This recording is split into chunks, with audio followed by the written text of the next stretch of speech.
Senhor, nós te louvamos porque o Senhor é bom, sábio e soberano.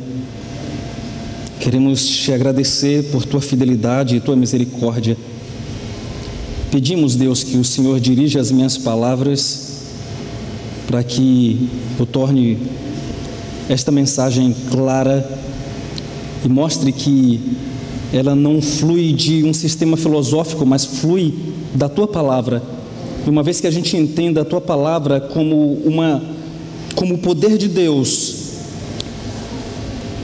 para a salvação do homem, ela pode ser entendida também como uma visão de mundo, como um sistema coerente, consistente, aplicável e abrangente. Nós te pedimos isso em nome de Jesus. Amém. Muito bem.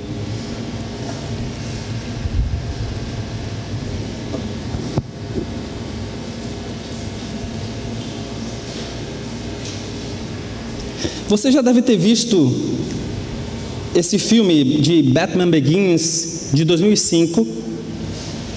E esta cena, particularmente, não sei se você lembra, mas é num contexto de reencontro em que Bruce Wayne estava com muitas mulheres e Rachel Dawes, representada por Katie Holmes, fala para Bruce Wayne, estrelado aí por Christian Bale. Ela diz a seguinte frase: Bruce Wayne estava num momento de confusão, porque ele é um milionário, mas ele também é o Batman. E Katie Holmes fala para ele: Bruce, não é o que você é por dentro, e sim o que você faz que define você. Ela olha para Bruce e diz: Bruce, não é o que você é por dentro, mas o que você faz que define você. Quando eu estava assistindo o filme, eu disse: uau, que coisa interessante. Eu fui olhar no YouTube, milhares de pessoas marcaram essa cena como uma cena interessantíssima. E na verdade, tem duas cenas muito interessantes, apesar de ter um enredo e um objetivo bem diferente, mas tem duas cenas muito interessantes nesse filme. A primeira é o começo dela, quando o Bruce, ainda pequeno, cai e o pai dele pergunta: Bruce, por que caímos? Ele disse: eu não sei, pai. E o pai de Bruce diz: nós caímos para aprendermos a nos levantar. Uau, que coisa legal. E aí chega essa cena em que Katie Holmes fala isso. Quando você vê essa frase, talvez você faça como muitas outras pessoas e muitos milhares que assistiram esse filme e diga: uau, que coisa interessante, vou adotar para mim. Só que aí você é um cristão e você não está percebendo as implicações dessa frase na sua vida enquanto cristão. Sem perceber, milhões de pessoas que assistiram o filme e gostaram dessa frase sequer notaram que ela é um eco do que Sartre diz em seu livro O Existencialismo é um Humanismo. Sartre diz o seguinte: o homem nada mais é do que aquilo que ele faz de si mesmo. Isto não é apenas uma coincidência, mas é uma evidência de que muito do que absorvemos da mídia e da cultura está permeada de filosofia, está permeada de cosmovisão. Então você é um cristão assistindo esse filme e diz: uau, que cena, que filme interessante, que cena incrível, vou adotar essa frase para mim. Acabou de adotar uma perspectiva existencialista para a sua vida, sendo que o existencialismo é totalmente inconsistente com o cristianismo. Precisamos perguntar então, o que é cosmovisão? Para que eu entenda, e aqui eu queria trazer um resumo do que nós vimos ontem, para os que não estavam. O que é cosmovisão? Temos aqui James Sire definindo o que é cosmovisão no livro Dando Nome ao Elefante.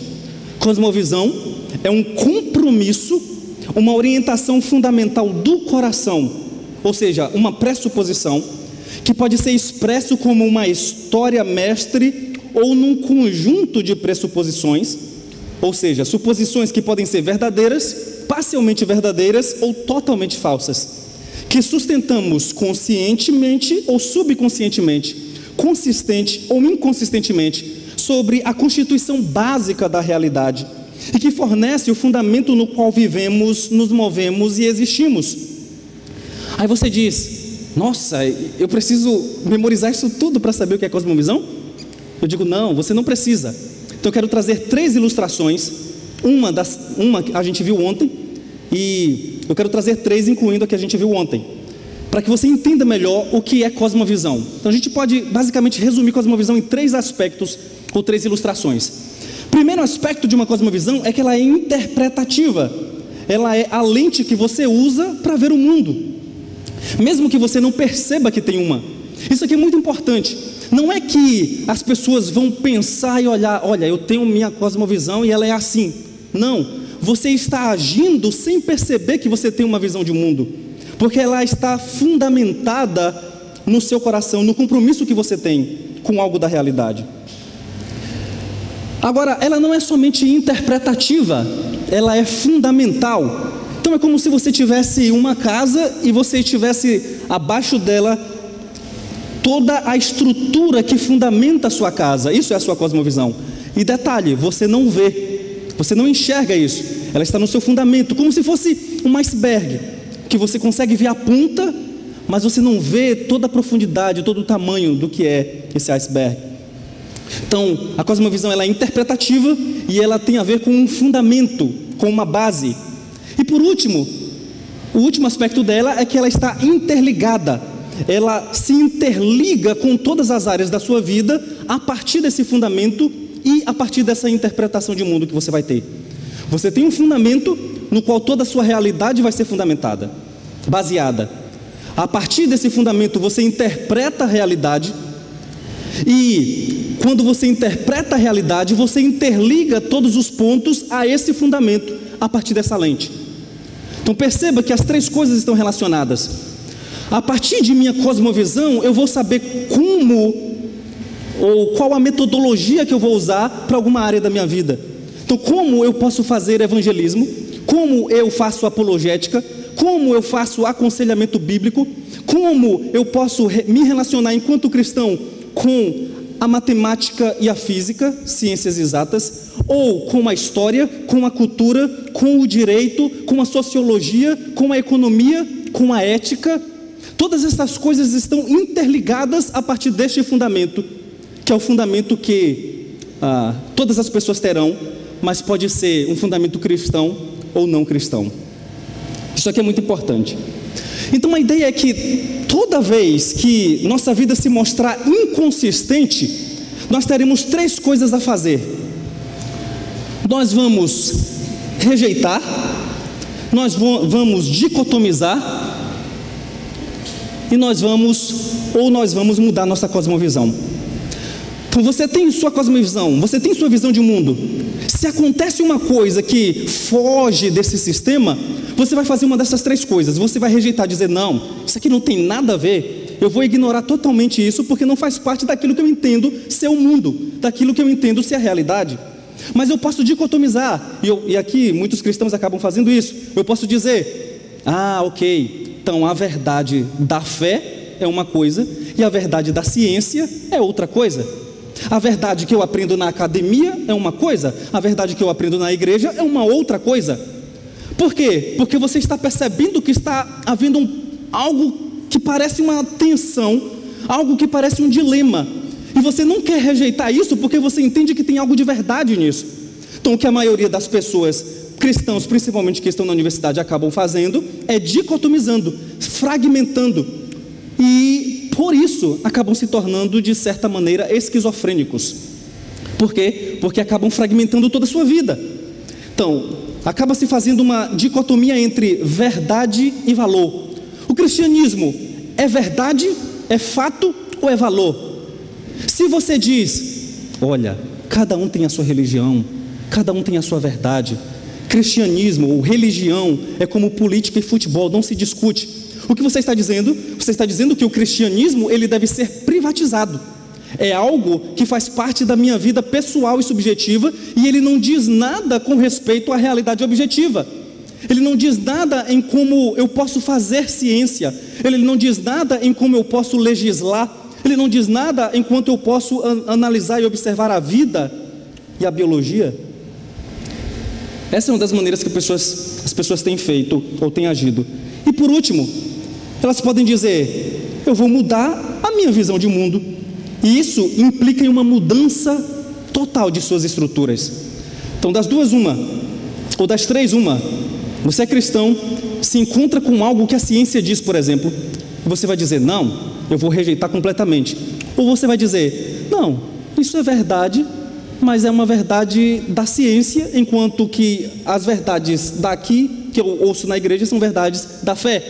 Ou você vai dizer: aquilo que a ciência diz é verdade, e eu fico com ela, e eu rejeito totalmente a minha visão de mundo cristã. Então, é muito importante a gente entender como é que a gente deve lidar com cosmovisão e as implicações que elas causam. E para a gente entender como a gente pode lidar com cosmovisões, a gente entra em perguntas básicas. Quais são as perguntas básicas que toda cosmovisão deve responder? E aqui na nossa apresentação, eu queria ver com vocês as respostas que o cristianismo dá a essas 5 perguntas. Tem mais perguntas, mas eu escolhi essas 5 porque eu entendo ser as mais importantes e das quais outras perguntas vão ter suas implicações. Então, qual é a realidade primordial?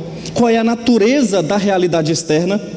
Terceiro, é possível conhecer verdadeiramente alguma coisa? Quarto, o que é o certo e o errado? Quinto, o que é o ser humano? Essas 5 perguntas são perguntas que toda cosmovisão procura responder, e o cristianismo procura responder também. Se o cristianismo é uma religião e ele procura responder a perguntas de uma cosmovisão, a gente precisa se perguntar se cosmovisão e religião são a mesma coisa. E aqui, certamente que muitas cosmovisões seculares não têm rituais, fé em Deus, códigos comunitários, mas muitas religiões também não têm. O shintoísmo, por exemplo, não tem um código de ética. O budismo e o hinduísmo não acreditam num ser supremo pessoal. E algumas formas dessas religiões não exigem, por exemplo, adoração. Por isso, Roy Clauser, no seu livro O Mito da Neutralidade Religiosa, define religião como sendo qualquer crença em algo ou em outro como divino. E divino aqui significa ter o status de não depender de coisa alguma. Essa definição, claro, não é suficiente para o Deus bíblico, mas essa definição tem um atributo do Deus bíblico, que é o de autossuficiência. Então, se eu defino religião dessa forma, como qualquer crença em algo ou em outro, como divino ou como autossuficiente, eu tenho aqui uma característica, um atributo do próprio Deus cristão, que é a autossuficiência. E eu posso, de uma maneira ampla, entender religião também como uma cosmovisão. Então, todo o sistema de pensamento inclui a crença em algo autossuficiente, independente de algo mais. Essa definição de religião torna impossível uma nítida distinção entre religião e filosofia. Nas filosofias, não importa o quanto se digam seculares, sempre reconhecem algo que é não dependente de coisa alguma e, portanto, divino. E por que eu estou falando isso? Porque você vai ouvir muito nos discursos públicos o seguinte: estamos num ambiente público, e por estarmos num ambiente público, não podemos tratar de religião aqui. Então você não pode defender o Deus cristão, porque a ideia é que a gente se encontre num ambiente neutro. Mas, quando alguém num ambiente público começa a abordar uma coisa a partir de uma perspectiva naturalista, ele já está tendo compromisso do coração, um compromisso religioso do coração. É como se você dissesse: num ambiente público, somente o naturalismo tem voz, enquanto o cristianismo não tem voz alguma. E a ideia de um naturalismo enquanto algo secular e não religioso passa-se despercebido, porque dá-se a ideia de que o discurso naturalista, que a gente vai ouvir na próxima palestra um pouco mais sobre ele, mas passa-se a ideia de que o discurso naturalista não é religioso, não tem um compromisso do coração com algo religioso. E aqui, quando eu digo religioso, não me referindo a ritos, mas um compromisso moral do coração com algo independente, como a gente está definindo aqui. E passa-se a ideia de que é neutro, só que não é neutro. Quando você começa a debater e a discutir publicamente algo, tendo como pressuposto de que Deus não existe, você já tem uma cosmovisão. A questão é, qual cosmovisão vai ser aceita ou não no discurso público? Então, podemos pensar nesse elemento autossuficiente na filosofia e na religião de várias formas.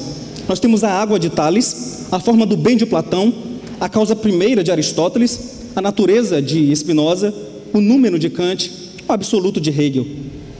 Perceba que as pessoas estão sempre, tanto na religião quanto na filosofia, procurando responder sobre a realidade última. Perceba também que a resposta a essa pergunta forma sistemas seculares ou religiosos no qual o coração se compromete. Por isso, mesmo que cosmovisão não seja uma religião, ela é religiosa. Mesmo que cosmovisão não seja uma religião, ela é religiosa. Por quê? Porque ela tem um compromisso com um elemento que ele considera ser autossuficiente e independente de outros mais. E esse elemento que ele considera como sendo autossuficiente é o divino da pessoa, independente de ser ateu, ou hinduísta, shintoísta, ou adotar um existencialismo, um niilismo e por aí vai.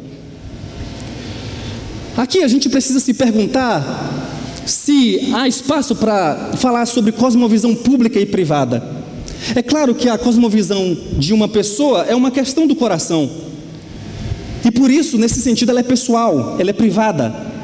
Então a gente tem um aspecto da cosmovisão em que ela é privada. E coração, quando eu digo, nesse sentido, no sentido bíblico, não se refere a sentimentos, mas ao centro, à sede da existência humana. É o que um filósofo cristão vai chamar de centro supratemporal da existência humana. Calma, o que isso significa? É a ideia de que o coração é a sede de sua vontade, intelecto e emoções. Ele é o centro do seu eu interior. Ele é, na verdade, o seu eu interior. Mas algumas pressuposições, elas são comuns. Elas são comuns a um grupo de pessoas. Por exemplo, cada ser humano é uma imagem de Deus para o cristão. Algumas pressuposições são comuns dentro de nossa nação. Outra forma de dizer que as cosmovisões são públicas é quando nos referimos a sistemas mais ou menos coerentes e consistentes de compreensão da realidade. Você tem, por exemplo, o teísmo, o deísmo, o panteísmo, o naturalismo e vários outros ismos, em que grupos de pessoas se associam a esse sistema, e você pode chamar então esses sistemas de cosmovisões públicas. Pois bem, algumas pessoas chamam isso de estrutura de plausibilidade. O que significa isso? Quando você tem uma cosmovisão pública, você tem uma estrutura de plausibilidade, ou seja, uma teia de crenças que se apresentam integradas à mente e ao coração de uma sociedade.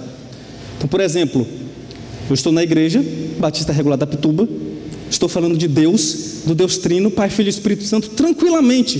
Por quê? Porque nós temos um grupo de pessoas que formam aqui uma estrutura de plausibilidade, que sabe do que eu estou falando e que concordam e creem com o que eu estou falando. Se você fala de Deus, do Deus Trino, Pai, Filho e Espírito Santo, numa comunidade científica naturalista, você provavelmente sai escorraçado de lá. Você provavelmente saia correndo de lá, saia apedrejado de lá. Por quê? Porque a estrutura de plausibilidade dessa comunidade científica não é a cristã, mas é um outro sistema. Então, cosmovisões se tornam estruturas de plausibilidade pela sua adoção por uma sociedade ou segmento dela. Quando a cosmovisão individual de uma pessoa é idêntica à de sua sociedade, não há necessidade de provas adicionais de que sua cosmovisão é verdadeira. E por que isso é importante? Porque alguns séculos atrás, a estrutura de plausibilidade da nossa sociedade era basicamente cristã ou cristã católica. Então, quando você ia evangelizar, você falava de Deus tranquilamente, porque as pessoas já sabiam que era isso, quem era Ele.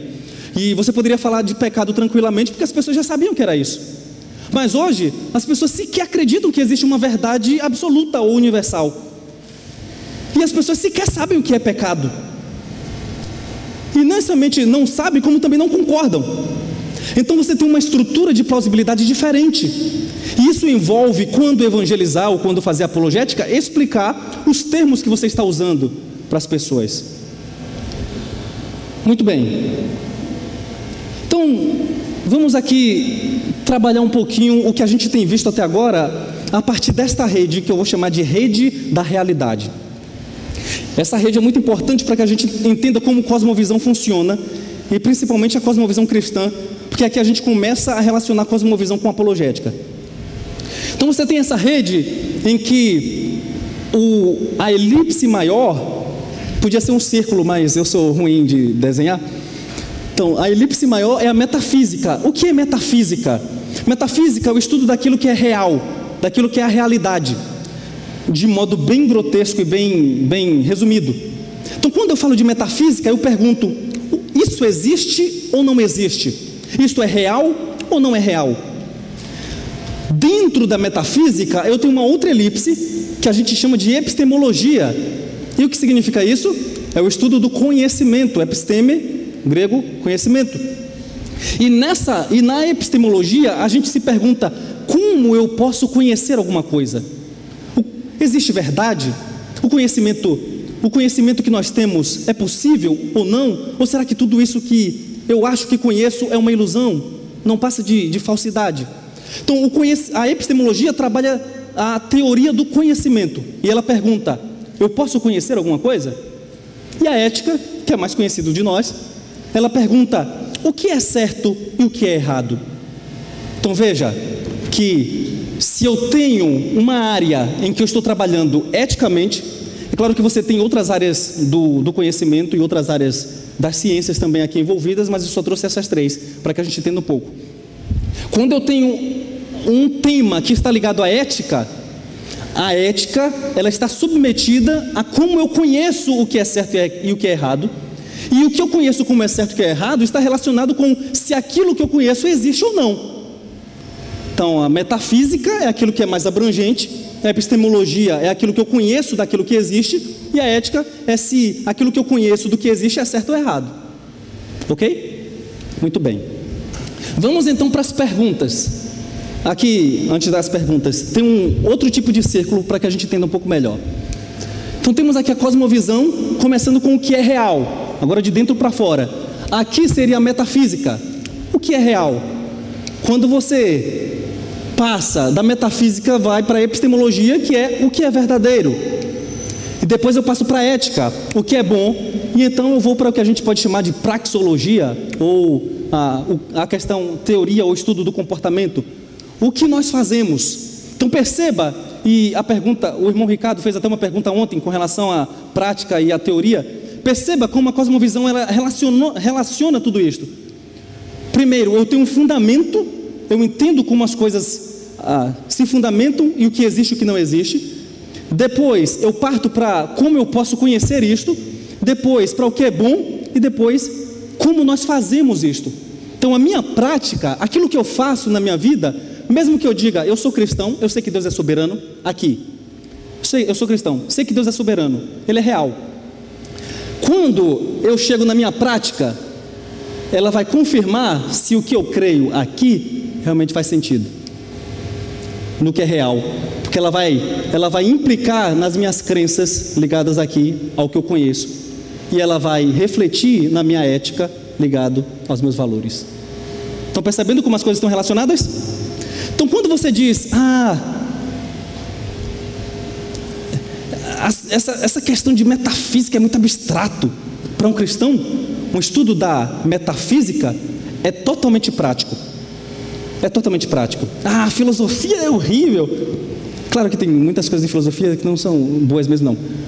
Mas a estrutura que você pega da filosofia, que é entender o que é metafísica, o que é epistemologia, o que é ética, e o que é praxeologia ou axiologia, que é o estudo dos valores, isso é importante.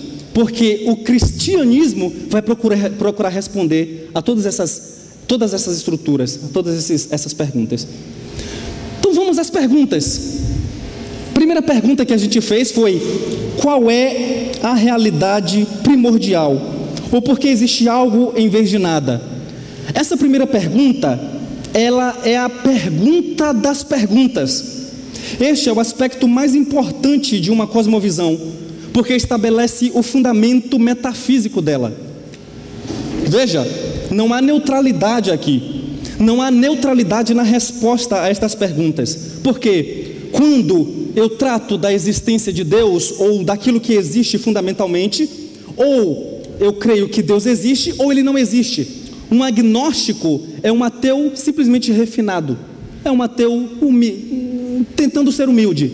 Porque no final das contas ele age como um ateu. Então não tem neutralidade, não tem ficar em cima do muro aqui. Todos vão procurar responder essas questões últimas. E para esta pergunta última, qual é a realidade primordial? Nós temos normalmente 4 respostas.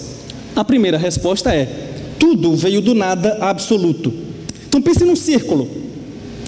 Pense num círculo com nada dentro dele. Agora apague o círculo.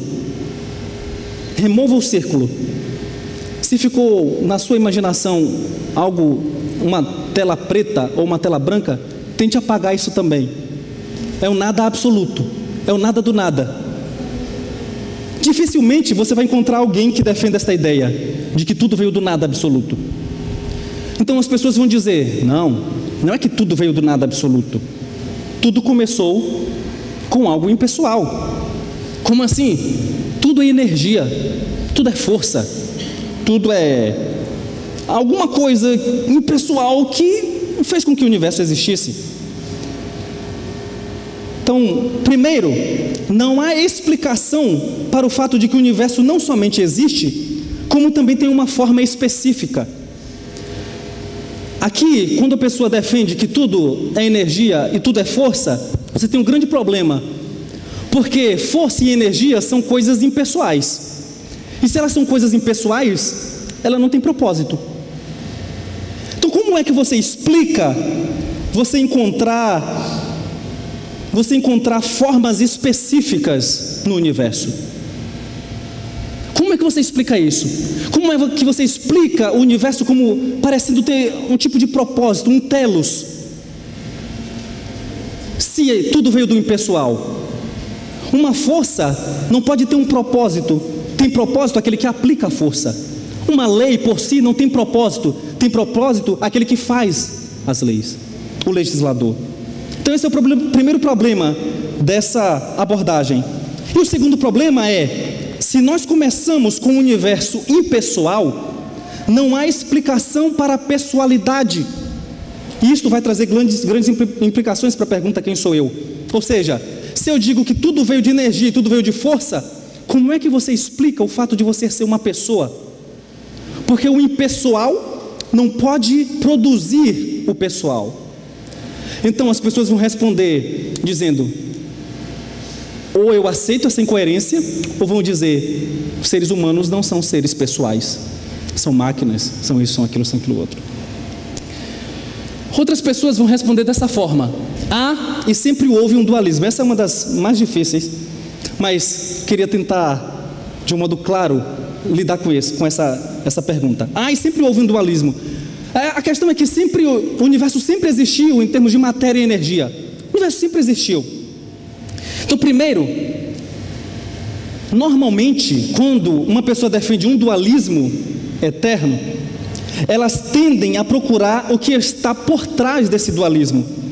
Eles vão procurar buscar aquilo que une essas duas coisas. E se aquilo que une essas duas coisas existe, as pessoas, normalmente não cristãos, não vão conseguir explicar, ou pelo menos não conseguem explicar. Você tem Einstein, por exemplo, tentando unir gravidade e eletromagnetismo, sem êxito. Você tem outras pessoas tentando encontrar uma teoria do tudo. Como é que você une matéria e energia, ou o temporal e o eterno? Aí algumas pessoas vão fazer assim: a questão é que o eterno veio do temporal, os valores vieram da matéria. Mas se os valores vieram da matéria, no final das contas, a realidade última é a matéria. E se a realidade última é a matéria, você não tem um dualismo, você tem um monismo, você tem apenas uma coisa. E outras pessoas vão dizer: não, a questão é que tudo veio do eterno. Então o eterno produziu o temporal. Só que normalmente quando as pessoas não cristãs defendem isso, eles tendem a ver o temporal como uma emanação do eterno. Significa que no final das contas, tudo que existe acaba sendo, por ser uma emanação, é simplesmente uma ilusão, como a defesa do hinduísmo, por exemplo. Aí outras pessoas vão dizer: ok, na verdade eu não defendo nem que o temporal produziu o eterno, nem que o eterno produziu o temporal. Eu defendo que existiram as duas coisas sempre. A pergunta que se faz é: como é que o eterno e o temporal se encontram? Como é que eu sei que existe o eterno se eu sou um ser temporal e finito? Como é que eu vim conhecer isso? Como é que as duas coisas se encontraram? Um não cristão não vai responder isso. Então a cosmovisão cristã vai responder que tudo começou com algo pessoal, o Deus Trino.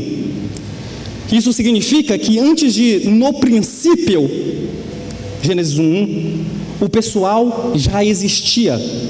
Amor e comunicação já existiam antes da criação dos céus e da terra, porque o Deus Trino sempre existiu. O Deus Trino é a fonte de toda predicação. E eu trouxe aqui algumas implicações de você defender o Deus Trino como a sua realidade primordial. Primeiro, ele é a fonte de toda predicação. O que significa isso? Lembra que toda proposição tem sujeito, verbo e predicado? Não existe predicado, não existe predicação, não existe significado sem o Deus Trino. Isso aqui daria uma outra palestra para poder explicar, mas eu só vou passar, ok? O Deus Trino é o fundamento último da lógica, da verdade, da ciência e da moral. Ele é o fundamento. Lembra que eu disse que uma das ilustrações da cosmovisão é ter um fundamento? Ele é o Deus Trino é o fundamento de tudo isto.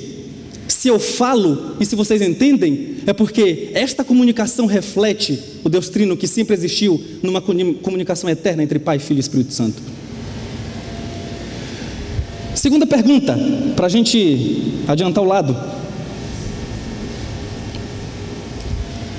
qual é a natureza da realidade externa?